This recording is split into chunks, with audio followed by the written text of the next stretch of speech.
Greetings from Williamstown. On behalf of everyone here at the college, it is my honor to welcome you to tonight's event, a celebration of 2021 Bicentennial Medalist Jason Hehir, Williams class of 1998.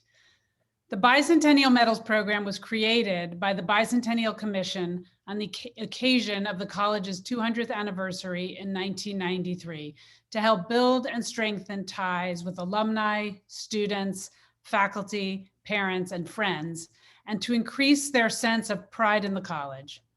The medals recognize and honor distinguished achievement in any field of endeavor by members of the Williams family. The 171 medal recipients to date span 70 years from the class of 1924 to the class of 2007. Another bicentennial milestone is being celebrated in 2021. Tonight's program is one of a year-long series of events commemorating the 200th anniversary of the founding of the Williams College Society of Alumni. Our society is the oldest alumni association in North America and quite possibly the world. We're spending this bicentennial year not only celebrating and grappling with our past, but also examining our present and imagining our future. Together, we envision an inclusive society where all alumni feel they belong. We are united in our shared commitment to a liberal arts education, to lifelong learning, and most especially to each other and to our college. Tonight, we honor Jason Hehir, and I'll be back at the end of the program to confer the Bicentennial Medal to him. But first, I want to introduce Jason and his partner in conversation this evening, Tim Layden, Williams class of 1978. Since 2019, Tim Layden has been a writer at large for NBC Sports, contributing print journalism and television essays and feature stories. Prior to that, he was a senior writer at Sports Illustrated and SI.com for 25 years. Tim has won numerous awards for his writing and journalism, and his work has been featured 10 times in the annual anthology, Best American Sports Writing. Please join me in welcoming Tim. Tonight's honoree, Jason Hehir, class of 1998, was born and bred in Newton, Massachusetts. For more than a decade, he's been making award-winning television and documentary films, earning 7 Emmy Awards as a director and producer. Most recently, his 2020 ESPN Netflix series, The Last Dance, chronicled Michael Jordan's legendary NBA career and the Chicago Bulls dynasty. It is the most watched documentary in ESPN history, and it captured the 2020 Emmy for Outstanding Documentary Series.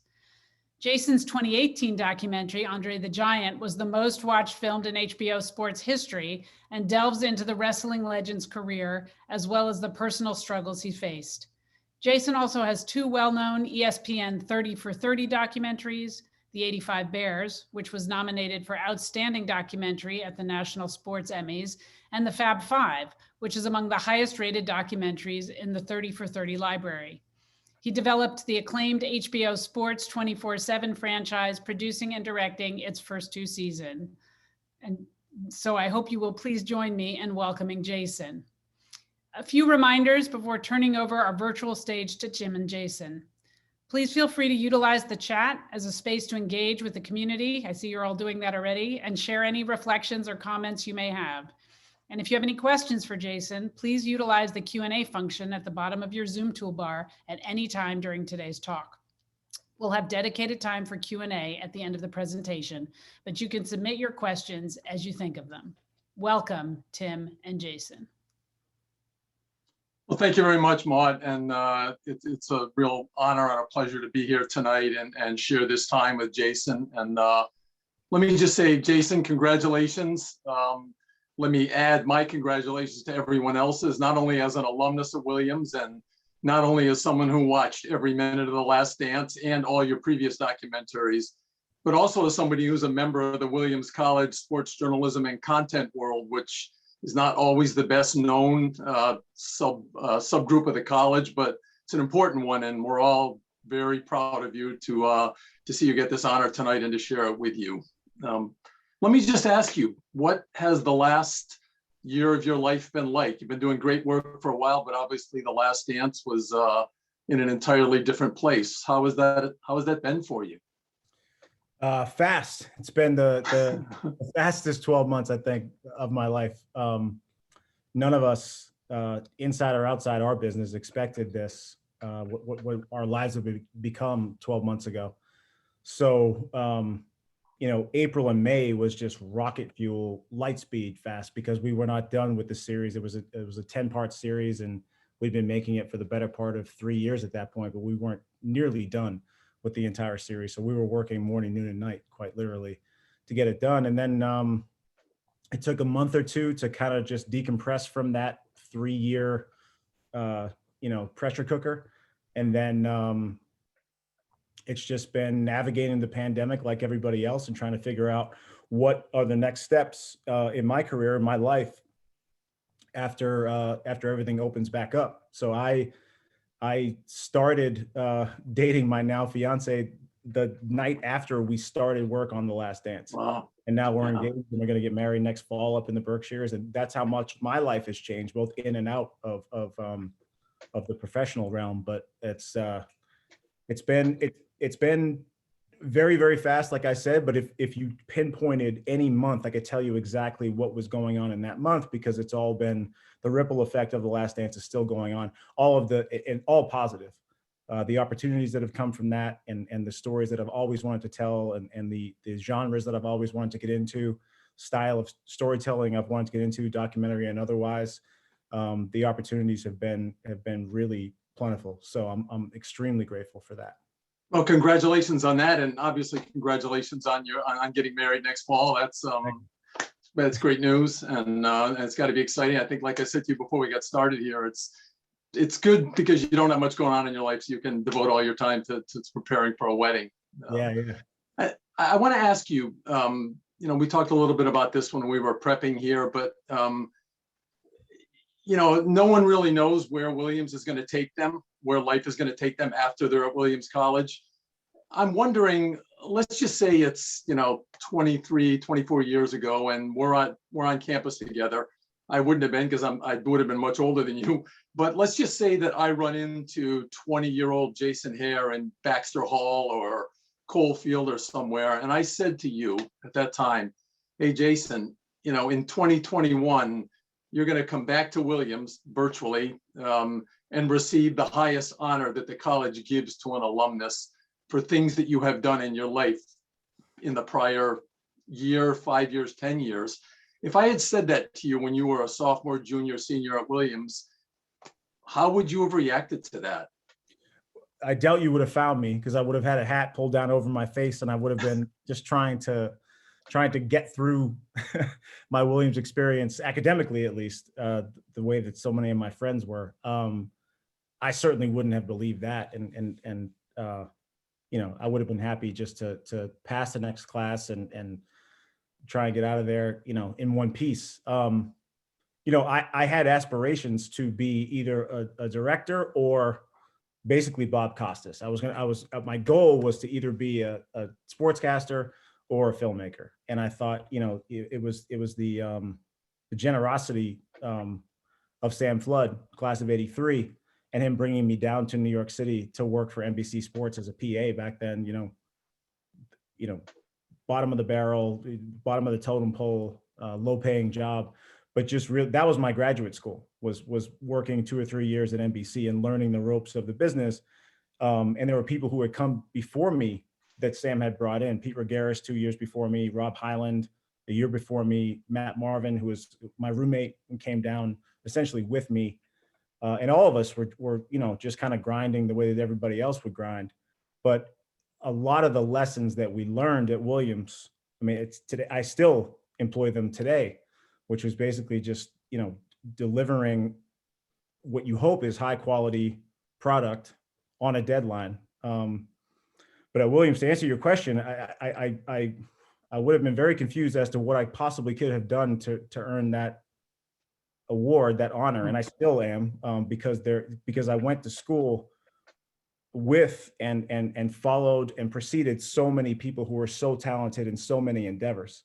And that's what was intimidating about going to a place like Williams, is that everywhere you look in the classroom, there are people who are just eminently talented in different ways. So it makes Mhm. you kind of play up to their level, and it prepared me for any challenge that I could have faced after graduation.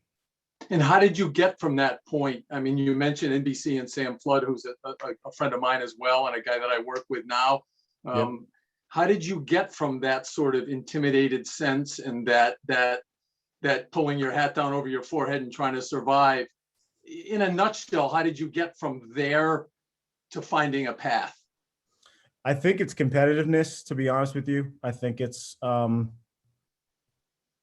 best thing that you can tell someone like me, who's the youngest of three boys and grew up in a competitive household, is that you can't do something, or that it's unlikely that you could achieve X, Y, or Z.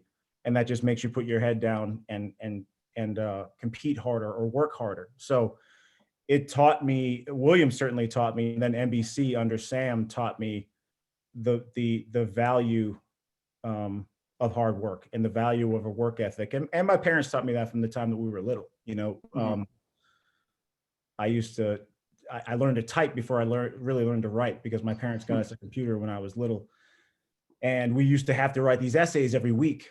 And the teacher would write a word on the board in fourth, fifth, sixth grade. Teacher would write a word on the board. And you had to write an essay every Tuesday night about that word. So it was Mhm. water or music or something like that. And my mom in particular would critique it. I mean, my dad would read it, and he was busy, coming home from work and busy with the other guys too, my two older brothers. My mom would read it and she would tell me the truth, if she liked it or if she didn't, or if I was lazy with something or if I wasn't. And it wasn't, it wasn't like the Tiger Mom kind of thing, but it was she was blunt, and she said, I'll never be anything but honest. So, and that continues to this day, that the audience that I care the most about are my friends, and for the most part, my family, my brothers and my parents and my cousins and Sure. my aunts and my uncles, Mhm. is to make them proud and to make them happy, because I know they'll be honest, and I know they're going to say if they like it, if they didn't. Yeah. So I think it's just competitiveness, and I like being underestimated. I like being undervalued. I like people Mhm. not expecting too much out of me. I've learned to kind of like lurk in that corner and then work my way to the top, I hope. It's a little bit of a chip on the shoulder thing, kind of like Michael Jordan, who it's hard to believe, but that's been a big part of his success as well. Yeah, He's never forgotten a slight, correct? he's a It's different animal. That's one of so obviously the long form documentary has become sort of the go-to storytelling platform in sports and really in the world in the last, pick a number, 5 years, 10 years, 12 years. How did you get yourself?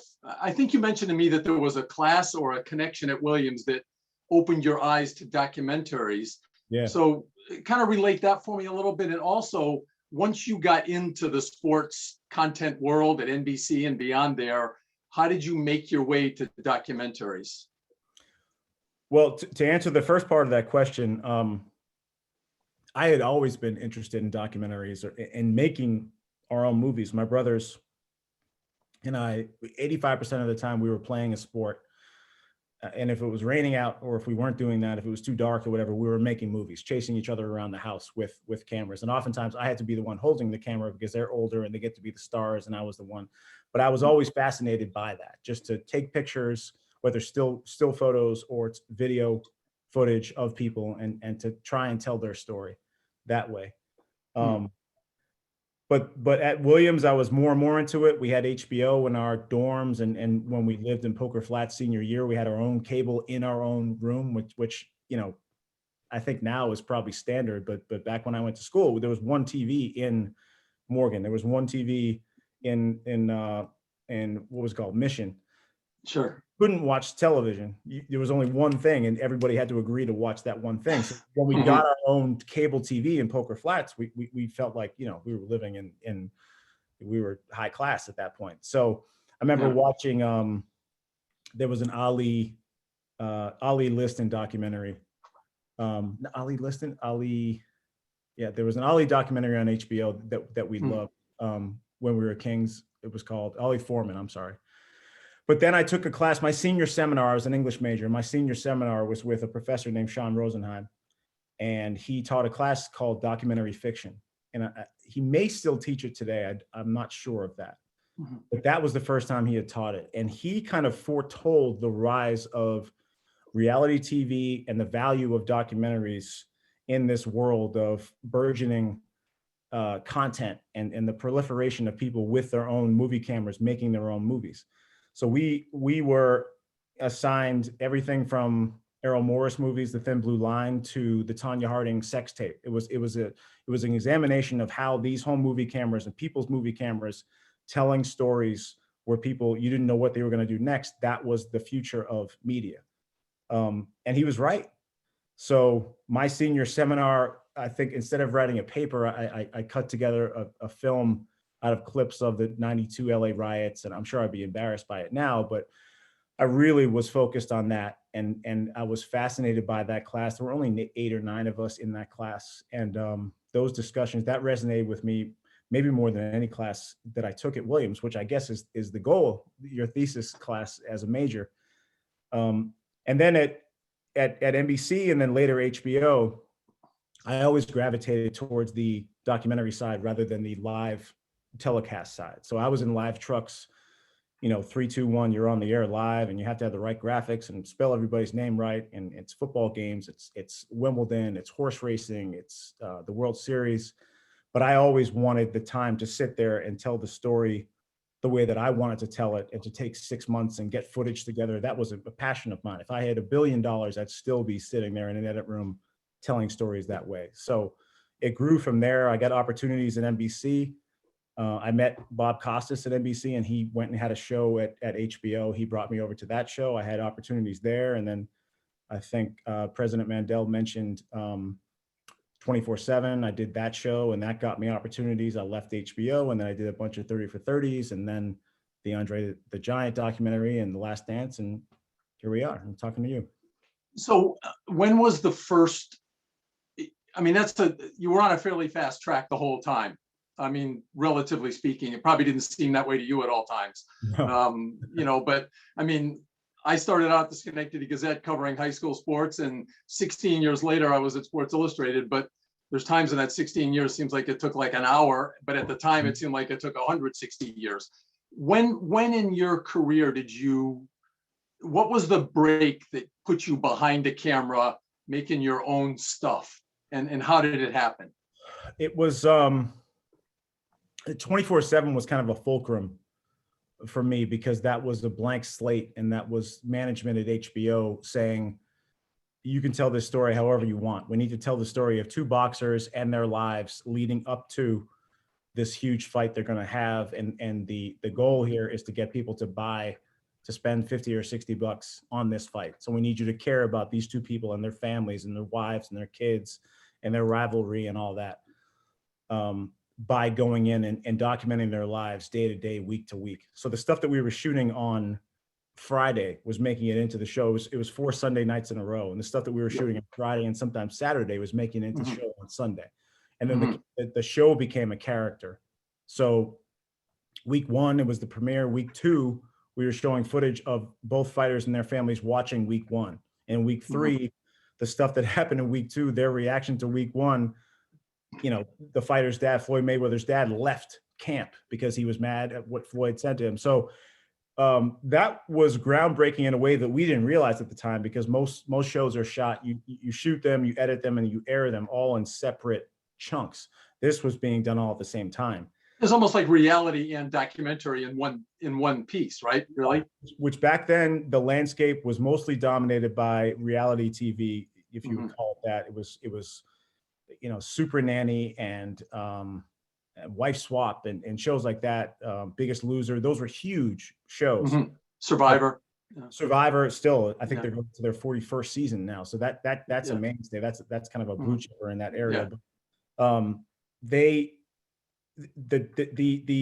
I hate to say high end, but the high budget docu-series, which kind of felt like a filmic documentary, but it was split into chunks, was not that pervasive back then. So I feel extremely lucky that I came along right when I was just old enough to be trusted to do something like that. I was 29 or 30. I'm 44 now. And then when I left HBO because I wanted to do more than just those boxing docs, and they told me, get used to this because this is all you're going to be doing. And I think they meant that as a compliment. but that's the worst thing I could have heard. So I left and I did other sports and tried to branch out as much as I could. But as I grew as a filmmaker, the business grew, and the genre grew to the point where Last Dance never would have been greenlit 15 years ago. Mhm. But because of other documentary series that people clearly had an appetite for, both in and out of sports. In sports, you had the OJ doc, which is, in my mind, the gold standard. It was brilliant. But then you had Making a Murderer, and you had The Jinx, and you had so many other documentaries that captivated people, and people, networks saw that these people were coming back week after week after week to see these stories told. So now, what the NBA and Michael Jordan's people thought would take 2 hours to tell, even though they had 500 hours of footage, now we have the opportunity to stretch that into 10 hours and to tell it the way that it should be told, in my mind. Mm. So I Yeah, was almost like the OJ doc is what opened the door to that as much as anything. yes, absolutely. I mean, it's the business and the genre and the medium evolved to a point where, what if I told you every story you wrote had to be 500 words and that's it? Because that's all that sports can be.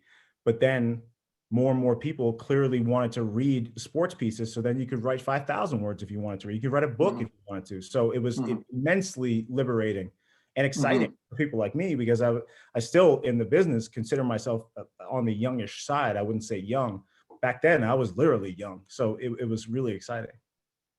So how did you, by the time Last Dance got rolling, you had done the Fab Five, you had done Andre the Giant, you had done the 85 Bears. Those are all big projects, big, successful, great. I mean, I covered the Fab Five. It was tremendous.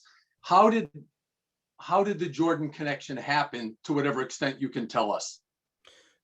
I hadn't done Andre yet, because they contacted me about the Jordan project, or the Last Dance, the Bulls project, in the summer of 2016. And I was just coming off of the 85 Bears project for ESPN, and in negotiations to do an Andre the Giant doc for HBO. That took a year to greenlight the Andre the Giant doc. And it took a year for me from the time they first contacted me about the Jordan doc, which I clearly said, yes, I'm absolutely interested, and I would drop everything to do this. But that was a very important delay, because it was a year until I met Michael. And then after that first meeting with Michael, it was 9 months until we actually rolled cameras on The Last Dance. But that was a crucial delay, because it gave me a year to a year and a half at least to research everything about his story and the Bulls story. Now, I knew a lot of the tentpole facts by heart, because I was a huge NBA fan and a huge Jordan fan, and I grew up. He came into the league when I was in third grade in '84. My sports fandom and sports acumen grew with his career, to the point where he won that title only a week after I graduated. He won the title on June 14th, 1998, and we graduated, I think, at Williams. There might be 98 people on this I think it was June 7th. So it was a parallel curve. So I had a 38, 40-year leg up on that. And then I had a year and a half to actually research it. It took so long to do that deal because the entities involved were so huge. It was ESPN, Netflix, the NBA, and the Jordan brand. Sure. And if you so everything you've described about growing up in the era of Jordan, I'm curious about that first meeting where he was, because I know in my career, people always assume that when you first meet one of these huge stars that you've been around, that you're not aware of their stardom, that you're somehow all professional. And while you are professional, usually you feel what you're in the presence of too. Yeah. What was that first meeting like? Well, you're right when you say that you're not aware of you're professional. And I think that what you're describing, at least what I feel a lot of times in those situations, is an urgency and a fear of failure. So whatever starstruckness you may feel is superseded by that fear of failure. And it could be anyone sitting in front of you. You know that you have 25 minutes with this person. You have to get that interview, and you have to get as much out of them as possible. The first Michael meeting was a little bit different because there were no cameras there. And his people close to him were smart enough to get me in front of him just to hang out a few times in the year leading up to when we first sat down for that first interview, which was like 3 hours long, the interview. So the first time I met him, I still had that urgency, like, don't F this up, For because sure. Yeah. if you spill wine all over your lap or something like that, anything can go wrong. Don't choke, like literally, don't choke in front of him. Yeah. But it also was, he's very disarming, and he's very charismatic, and he's very good at dealing with people. Everyone he talks to, he's used to them either being in awe or pretending not to be. So he's very good at putting people at ease. There was one moment when I was talking to him and I mentioned his Hall of Fame speech, and he's pretty defensive about the criticism he's gotten for that. This is our first meeting. I just wanted to kind of test out how candid he was willing to be. And he leaned forward and said, the only person who understood what I was talking about, and it was almost cinematic. Like, he leans into the light, it glints off of this hoop earring, and he's got this finger that goes out like 18 inches and bends this way. Yeah. And it was that moment that I was like, holy shit, that's Michael Jordan that I'm talking to right now. Because for the previous 35 minutes, it had just been, he has a way of putting people at ease. Yeah. But I think that the short answer to that question is that the urgency of it and your desire to do well and your gratefulness to be in that situation supersedes any sort of anxiety you might have about meeting a Sure. big like that. And with Jordan, one of the things that people that covered him in real time, for most of his career, he was a very accessible guy. You could talk to him in the locker room before a game. He was available on practice days. He wasn't hidden the way a lot of top athletes are nowadays. True. So there was a sense in maybe the older generation than you as well. This could be great because Jordan he's actually an open book if he wants to be. Yeah. Did you know pretty quickly that not only is this Michael Jordan, this is a guy who's he's gonna bring it? Yes, I think because he had a similar urgency, which was to never do this again. So I think he thought, like, he literally said to me at the end of the first interview that we did, if you, meaning me, if you do your job right, I'll never have to do this again. He dreads it. And I don't blame him. He's been through this process probably north of 10,000 times in his career, be they 3-minute interviews or 3-hour interviews. So I remember there was a point where it wasn't happening. We're trying to schedule it. It wasn't happening. And meanwhile, I have 4 rooms full of editors and producers and PAs waiting to amass. They have all this footage amassed, but they need his voice to actually start cutting the story together. And someone on his team said, just be patient and know that you're going to get the most in-depth interview ever with Michael Jordan. And that's what's at the finish line. And how can you argue with that? I mean, that's I could quit the business right now and I still would be able to say how lucky I was to be in the right place at the right time, to sit there in that chair and get that interview from him. So it lessened my urgency and it made me a little bit more patient. Sure. And I think, from a little more of an inside baseball standpoint, I'm curious. One of the devices that you used in the doc was handing the iPad to Jordan and letting him not only be aware of what someone said about him, but actually see that person saying it. I mean, I think anyone who's a journalist has read a quote to a subject and asked for a response, but I hadn't seen someone do what you did in that doc. Maybe someone else did it. People are always hesitant to take credit for something, but where did that come from? And did you imagine that it would be as effective as it was? It came from 2 things. One is that one of those times that I mentioned to you that they invited me to spend time with him just to hang out with cameras far, far away. It was Masters Sunday when Patrick Reed won the Masters in 2017. 18. Yep. Right. That Sunday, I hung out with him in New York. It was the day of his Jordan Brand Classic, the high school all-star game. And we hung out at his hotel, and then we drove to the arena in an SUV, a few of us, and I just got to spend some time with him, just him getting to know me. And at some point, we were discussing whether or not he'd ever been ejected from a game. And someone there said, yeah, you fought so-and-so or whatever. So I, on my phone, just called up a YouTube clip of all of his fights set to music. And someone had done this already. Yeah. Well, I was watching it and I was like, I'm showing him the phone, you know, like just showing him like this. And he took the phone out of my hand. The phone was like a tic tac in his hands like this, but Yeah. he was locked in. And that was like a portal back to the 90s because he immediately grimaced and was like, that MF said this and that guy said this and that's why this, and I didn't get thrown out, but he did. He was back in it. And one of the barometers I always use when I'm interviewing somebody is, what am I going to go home and tell my friends and family about? And that should probably make, in your case, the piece, or in my case, the doc.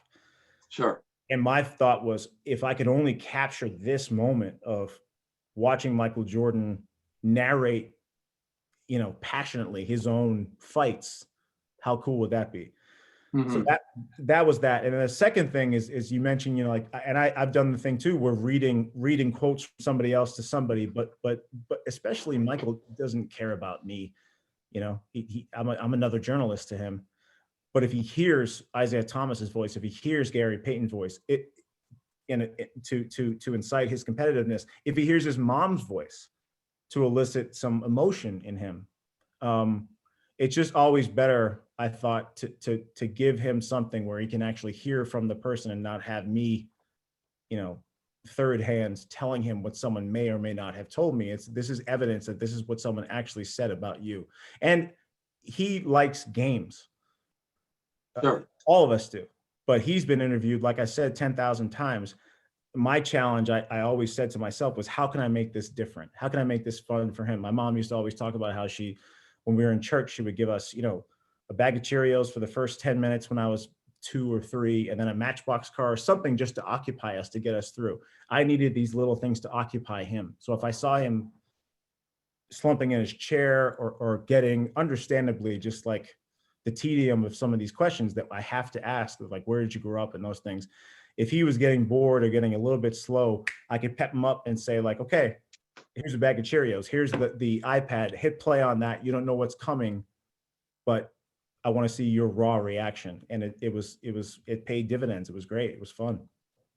And I think the last thing on that point is, I think everybody understands that the Gary Payton exchange sort of became a gift that, you know, lives on in the internet to this day.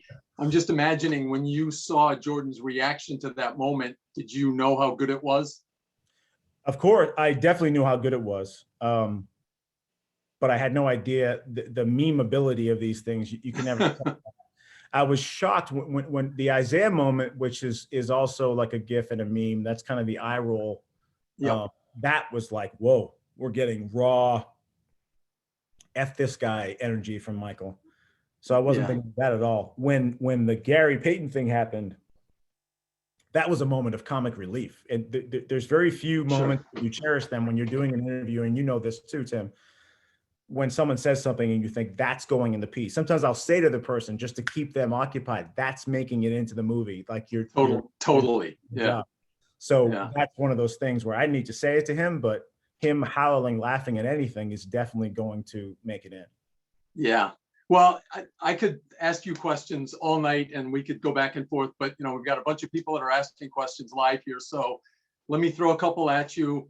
There's a couple right up on the screen right now, and they're of the same nature. So I'll kind of read them to you. The first one from John Bassoni, who's a classmate of mine, says, did Jason give Michael Jordan editorial control on his documentary? And I'll follow up another question from Melissa Fenton that says, how did you negotiate the overall end narrative with Michael Jordan, who so carefully crafted his own image and brand throughout his career? So two sides of the same coin there.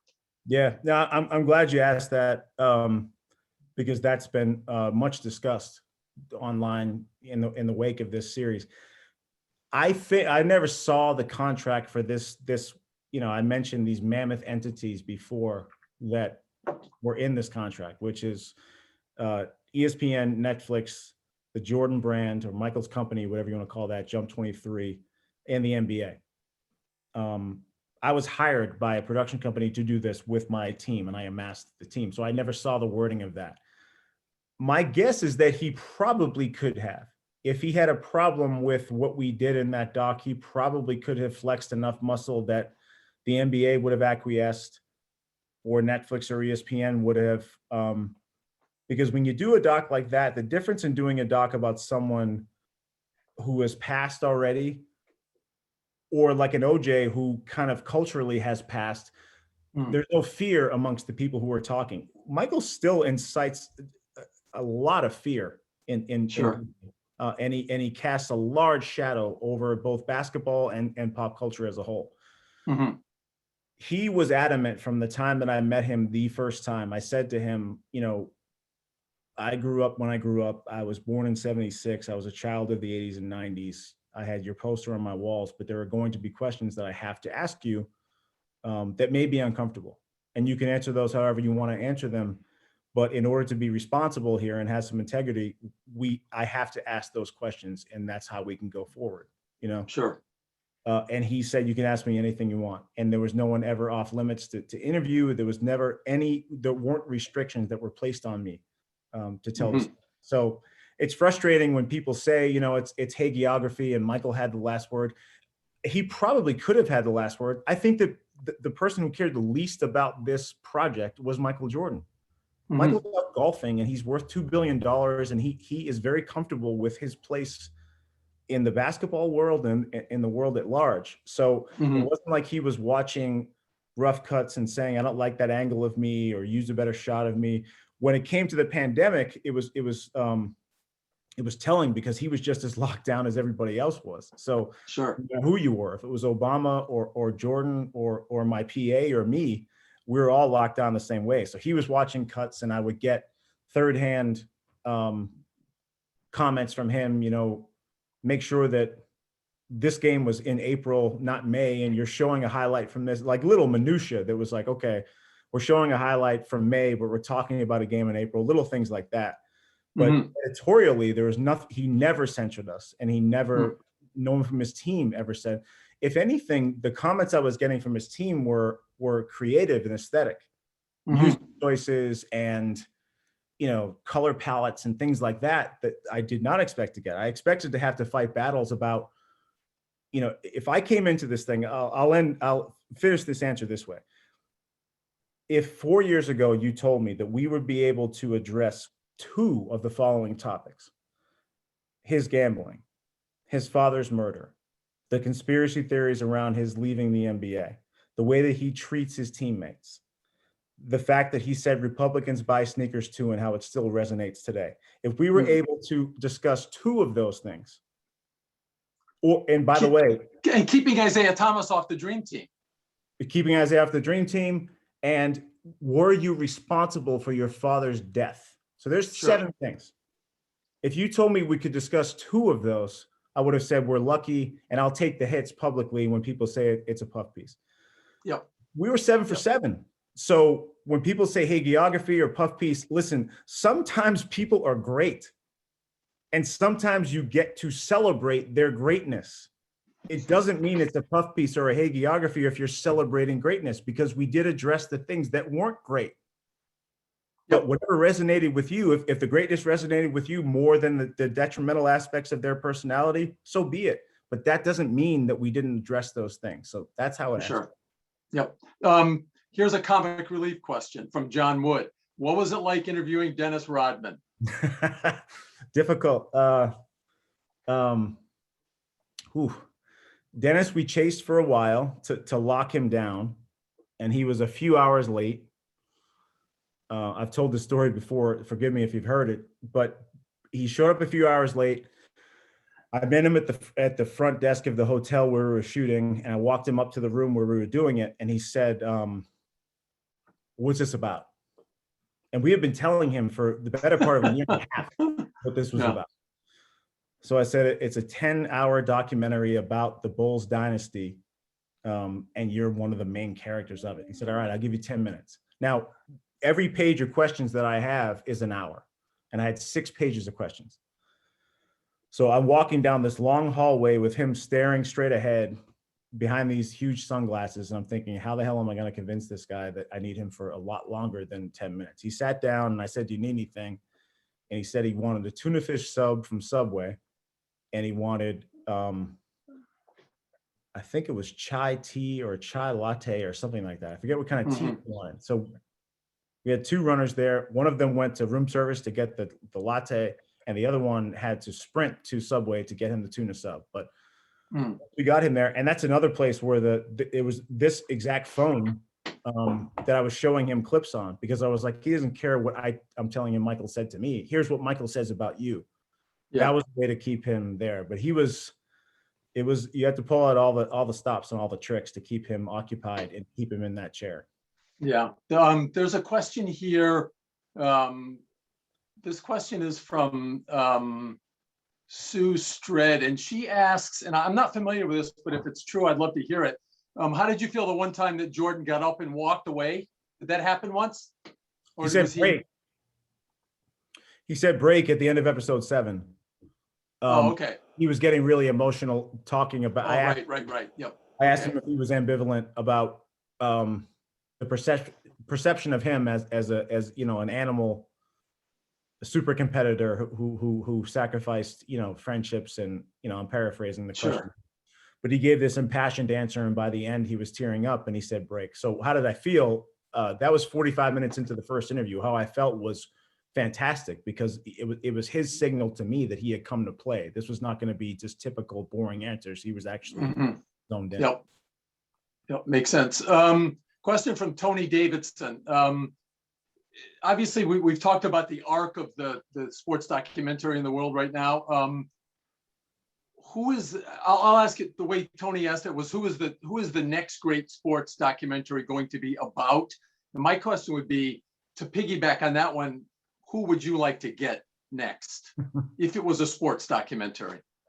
If it's sports, I mean, I'm fascinated, as you are, and I encourage anyone watching this to look at Tim's work, specifically the stuff he's done about Williams grads, because clearly that's a captive audience here. But all of his work, I'm more interested in the more anonymous athletes, the less famous athletes. Now, Michael, obviously, you're not going to say no to something with Michael Jordan, and I have dozens of those kind of Oil Can Boyd and people like that I'd love to delve into a little bit more. But when it's high profile athletes, the Kobe doc is sitting out there, and it's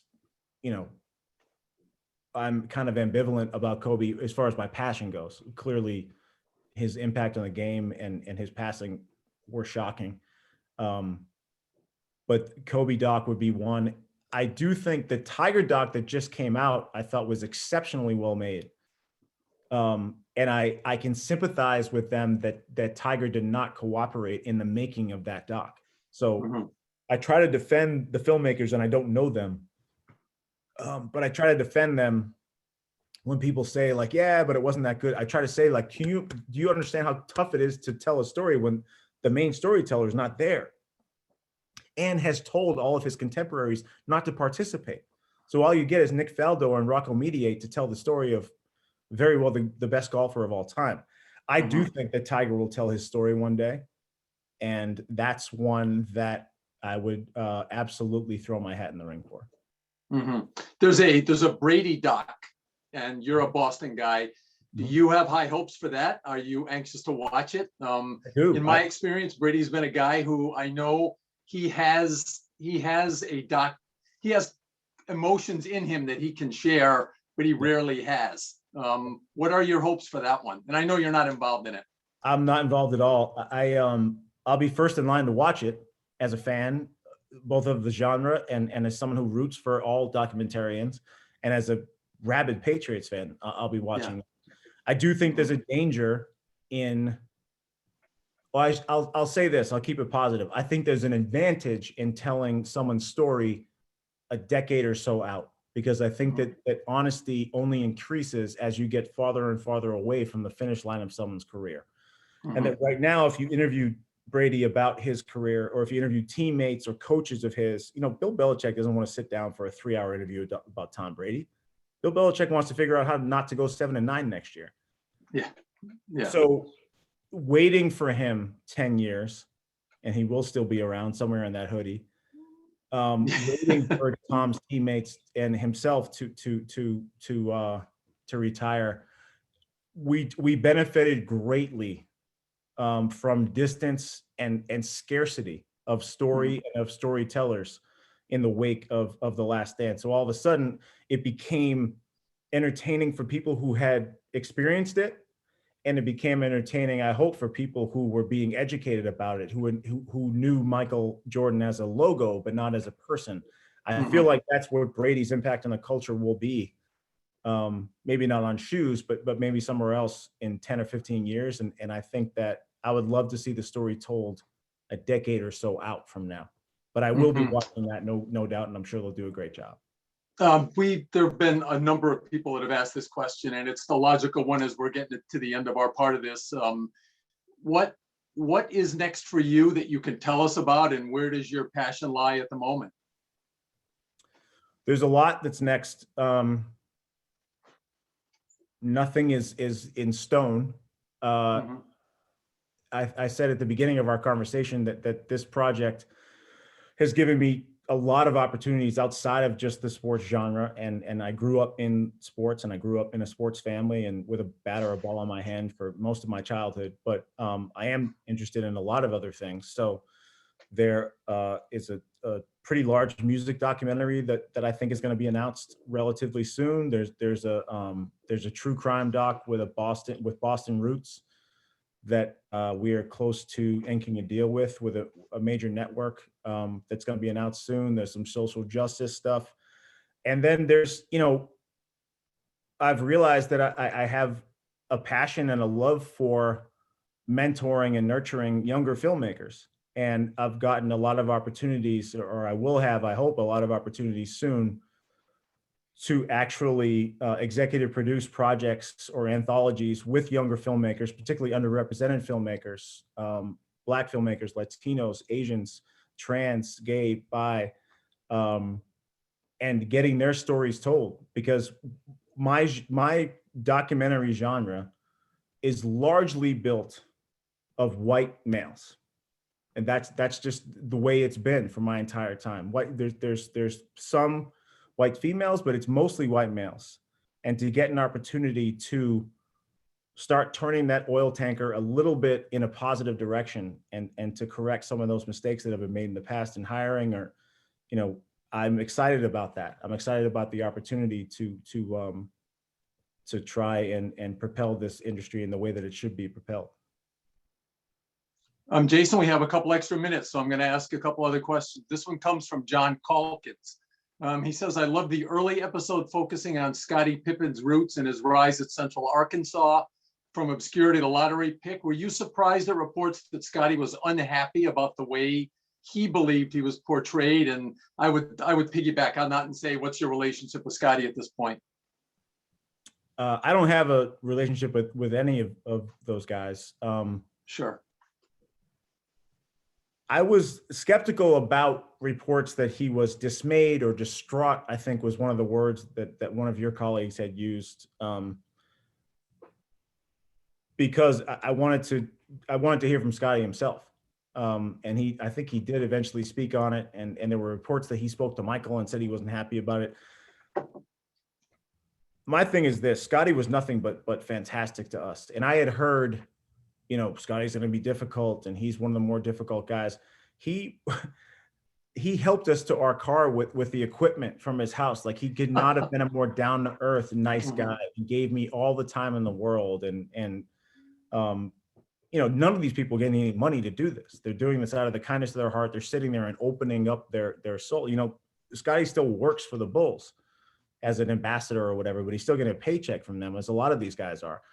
So it was in his best interest to say no comment, but he was actually really candid and honest with us. So I will say this in defense of my team and myself: there's nothing we said that was untrue. And for sure. And the story that we had to tell, I mean, a lot of people have pointed to, like, well, why did you show the part of Scottie sitting down in the playoffs when Michael wasn't there, when the ball wasn't going to him in the final second? Why did he sit out? Well, this documentary was about the Bulls dynasty. It was no doubt starring Michael Jordan, but it would be remiss and negligent frankly, if we didn't tell the story of what happened to the Bulls while Michael was gone. And that is the number one thing that happened to the Bulls when Michael was gone, is that Tony Kukoc took that shot, hit the shot, but that lives in infamy. And that's on Scottie Totally. Pippen's record. And by the way, he said he wouldn't take it back. So as a journalist, I don't really have a choice but to say, okay, we have to put that in, because that's the answer that I got. I mean, isn't it a lesson for these young filmmakers or young print journalists that you have to convey, is that you may wind up with a final product that the people in it aren't going to love every time? Yes, you're not there to be their friend. And if you are, then you may have done something wrong. There's a reason I don't keep in touch with these guys. And it's not because they resent me, but I'm not there to invite them to my wedding in the Berkshires in October. That's not the goal. The goal is to tell a comprehensive, honest, fair story. Mm-hmm. I have plenty of family and friends, and I am lucky to tell the story of these people, but those are two very, very distinct worlds to live in. Yep. Jason, a question from Darren Hartwell. I think he's class of 13 or 14. How do you see the current trend of athletes seeking to control their own narratives via social media and their own media platforms like LeBron James Uninterrupted impacting documentary filmmaking and storytelling? Do you think it makes it that much more valuable? And I guess I would also, again, piggyback on that and say, is it going to make your job harder? It won't make the job harder. No, because I think there's always going to be an appetite for honest, as I said, honest, fair, comprehensive storytelling. And I think that the more content that is out there, the more savvy viewers are. They can tell if someone is BSing. They can tell if someone's and I'm not implying that LeBron does this. Sure. But there are some athletes, and sometimes maybe LeBron is guilty of it. I don't know, because I don't follow all that enough.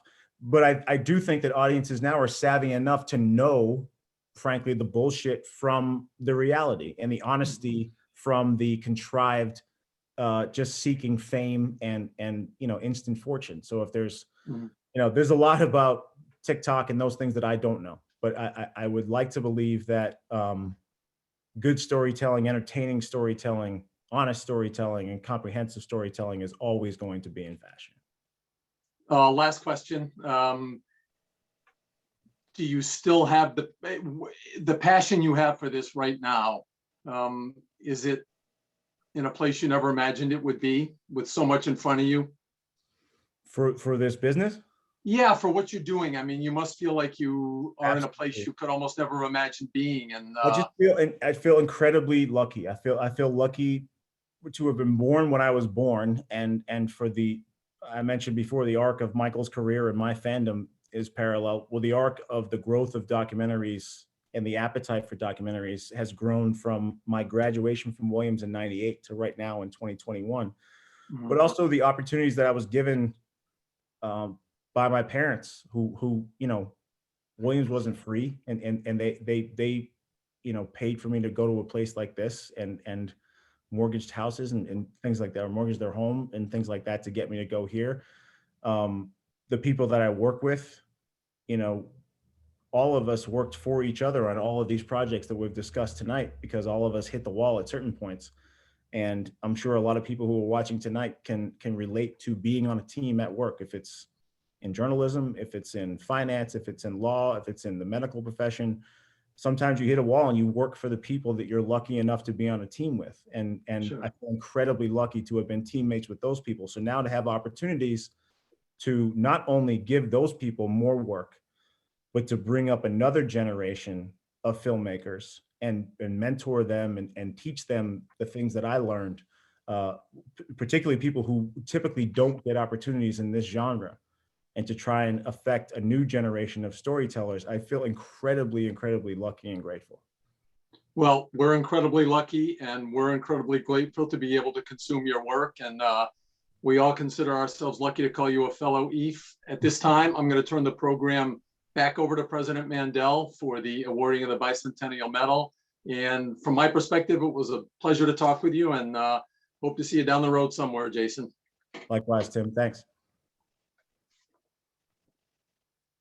That was really so wonderful. Please let us all give a virtual round of applause for Tim and Jason. It is my honor now to confer the college's Bicentennial Medal to Jason Hehir, class of 1998.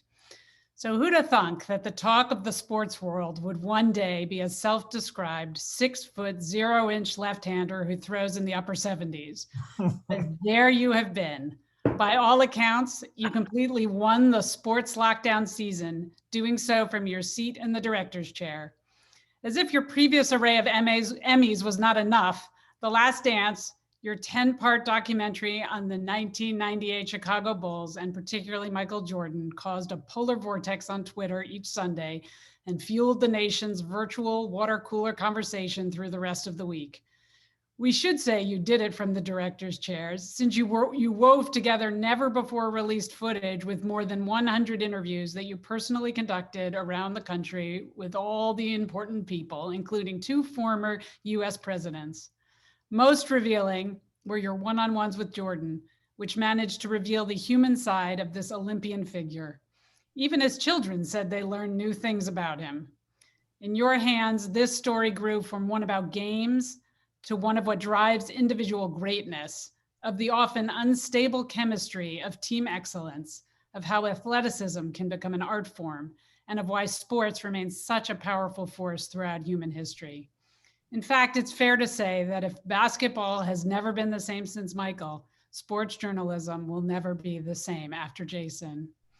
In recognition of your distinguished achievement in sports journalism, Williams College is proud to honor you with its Bicentennial Medal. And if we were in person, I would place the medal over Jason's head, but instead I'm simply going to pass the medal from Williams Sound to Jason in Atlanta. Jason, if you could don your medal for us now. There we go. Thank you so much. Thanks for being here tonight. And I want to thank everyone who's listening in as well for being here. Please join me on Wednesday, April 14th at 8 p.m. when we'll honor Dr. Craig Smith from the class of 1970. Dr. Smith is chair of the Department of Surgery at Columbia University Irving Medical Center. His written updates to faculty and staff about response and priorities in the early months of the pandemic inspired those in his care and a broader society searching for understanding and leadership. He will be joined in conversation by Tara Watson, professor of economics and chair of the Williams Public Health Program. I hope to see you then, if not before. Have a good evening. And thanks again, Jason, for being here with us tonight. Thank you. Good night, everybody. Bye-bye. Thanks.